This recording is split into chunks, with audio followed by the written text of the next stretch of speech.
আমি কাজল নামের মেয়েটিকে বলেছি অনেক টাকা লাগবে। মা, আপনি কোনো চিন্তা করবেন না। ডাক্তার সাহেব, আমি চৈতি গ্রুপ অফ কোম্পানির মালিক চৈতি চৌধুরী। আমি ইকবালকে সুস্থ দেখতে চাই। এর জন্য যত টাকার প্রয়োজন আমি দেব।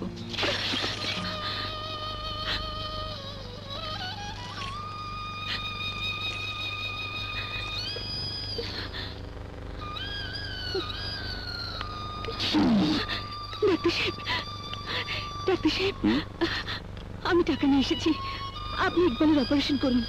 অপারেশন তো হয়ে গেছে। কিন্তু টাকা? চৈতি চৌধুরী টাকা দিয়ে দিয়েছেন।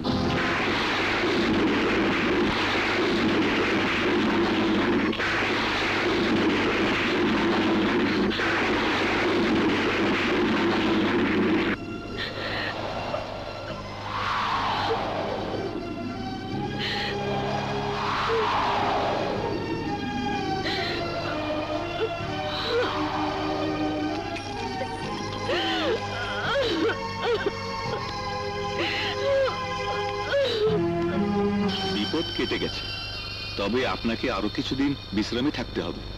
আচ্ছা। এখন কেমন লাগছে বাবা? ভালো মা।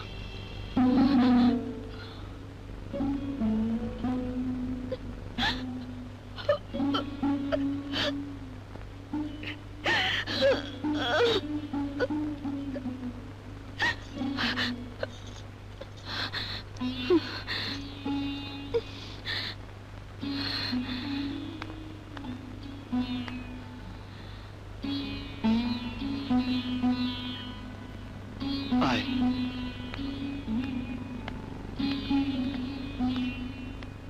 বস।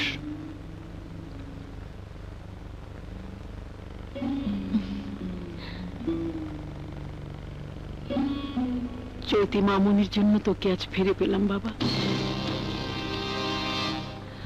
মা, কাজল যদি আমাকে হাসপাতালে না নিয়ে আসতো তাহলে তুমি আমাকে বাঁচাতে পারতে না।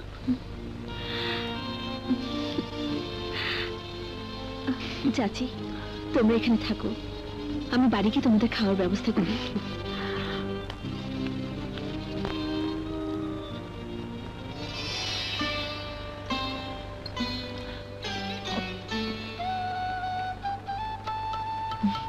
মা চৈতি, প্রতিদিন যে তুমি আমার হাতের খাবার খাওয়ার জন্য ছুটে আসো, তাতে তোমার অফিস ব্যবসার কোনো ক্ষতি হয় না?